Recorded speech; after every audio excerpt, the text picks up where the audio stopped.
we made it. This week's devotional is actually on 2 Proverbs verses. The first is Proverbs 13 verse 20, and the second is Proverbs 27 verse 17. So if you don't already have your Bible and a pen and paper, go and grab it while I pull open the verses.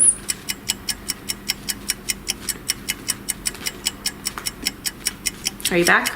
I'm almost there. All right, so let's start with the first one. So 13 verse 20. And it reads, "He who walks with the wise grows in wisdom, but a companion of fools suffers harm." Right, number 2, 27 verse 17. That one reads, "As iron sharpens iron, so one man sharpens another." So what do these verses have to do with our everyday life? And what I really want to focus in on today, or as the week begins, is the company that you choose to keep. Motivational speaker Rohn once said that we are the average of the 5 people we spend most of our time with. And I actually could not agree more. If you think about your own life, think about the individuals that you go for counsel, that you go when you are feeling good, when you are feeling down, when you want to, go out and enjoy life. And look at the qualities those individuals carry and the qualities that they essentially bring out in you. Are you surrounding yourself with individuals who are productive, who are driven in their lives, who are doing something with their lives, who have good character, so they're not individuals who are acting out of rage constantly or of bad behavior, essentially what one would consider a fool. So someone who is not applying any wisdom to any part of their life. Or are you surrounded with individuals who are encouraging, who are also very willing to be honest with you and call you out on your stuff when time comes? Now, I grew up in the country, and I often watched my dad have to clear paths with not an axe, machete, long axe-looking knives. And if it wasn't sharp, you couldn't clear a path, right? There was no moving forward. There was only moving backwards and allowing that barrier to continue to grow towards you and enclose you. If your knife or axe was sharp, you were able to quickly begin to clear way. And the same applies in our lives. When you are surrounded by individuals who are willing to be honest and say the things that we don't always want to hear, that actually sharpens us. And it allows us to become more fine-tuned in our character and in our decision-making, our problem-solving, in order for us to be able to move ahead in life and to get us to our goals or our dreams or whatever you see success as, is to get you there, essentially. Coughing attacks. So what I want you to take a few moments doing right now is writing down the 5 people you are closest to and the qualities that you admire in them and the qualities that you find these individuals kind of bring out in you. And it's not for me to sit here and say, like, you need to cut A, B, and C out of your life. That is a decision that you have to make. But I want you to be aware. I want you to be aware this week of how these individuals are influencing you and how you are interacting when you are around with them.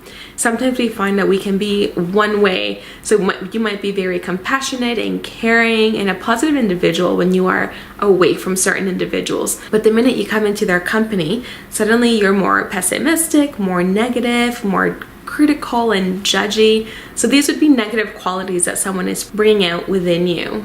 And reality is, you should want to be able to surround yourself with individuals that you can not only trust and rely on, but individuals who are going to push you forward. We are all going to have seasons in our lives where we're going to want to give up on our dreams, give up on our goals, throw in the towel and walk away. And this is when we need our inner circle to be the ones that carry us. So even if maybe you are the person that's carrying your group or a certain individual and you're just getting to the point when you're like, you know what? I can't do this anymore. I need to focus on me and this relationship is absolutely draining. It is okay to admit that, and it is okay to set the needed boundaries in order to put your health first. It's something I have had to do in my life. It's never pretty. I hope you have a better approach to it than I did, but maybe that's for another discussion. You want to make sure that you are surrounded by individuals who have your best interests at heart. Now, I'm also not here to say that if you're aiming to be a business person, you should only be friends with individuals who are in business school. We can look at people like Bill Gates, Mark Zuckerberg, individuals who didn't necessarily finish school, but have been very successful in life. What I'm trying to point out is it is the character traits and the personalities of these individuals that matter. So maybe you have an amazing friend who is very entrepreneurial but hasn't gone to school. And if that quality in them arises a desire for you to pursue business, great friendship to have. Now, if you have a friend who has an entrepreneurial mind but not much wisdom behind it, then there is nothing wrong with keeping that excitement around in your life. But I wouldn't necessarily say to go take advice from them if they themselves aren't making the best decisions in their life. We will all go through seasons in our lives where sometimes we will be the strong person in a group of friends.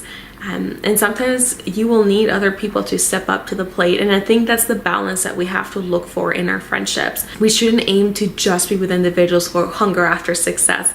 You want a balance in that. You want individuals who hunger for the good things in life and individuals who are passionate perhaps in a field that you're wanting to also succeed and get into.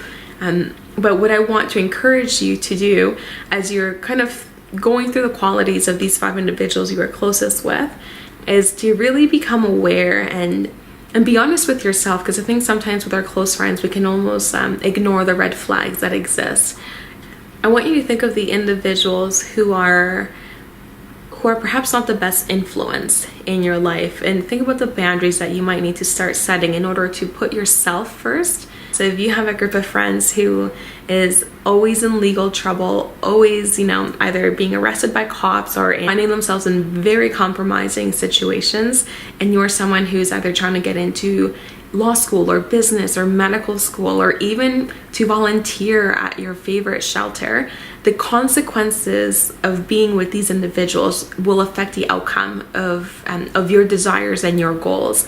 And you have to really be honest with yourself and ask yourself, is keeping this friendship this close to me worth me giving up this dream that I have? I have had to make that call, and I reached a point in my life where I said, being the strong person in a certain group was no longer worth the consistent sacrifice I was making, both with my mental health, my emotional health, and my financial well-being. And sometimes you have to cut ties, or sometimes you have to just place boundaries in place. But you have to come to a point where you are thinking of yourself first, because there are times, especially if you are if those 5 people you surround yourself with are a little bit more selfish, more narcissistic, they're not going to put you first. And you have to step up to the plate and say, hey, I matter, my dreams matter. So that is what I want you to kind of reflect on this week, is who you surround yourself with. Are they bringing out positive or negative qualities in you? And how are they helping your future and your current well-being? If you find yourself caught in a bit of a tough place and realizing that maybe you're at a place where you need to start setting boundaries or withdrawing a little bit from certain friendships, I want you to bring it to God in prayer and ask for His wisdom in how to approach a situation. Anytime that we have to set boundaries in a place where boundaries haven't been before, it is very sensitive ground. And the best thing that we can do is ask God to intervene in those situations and guide our words and our steps in the process.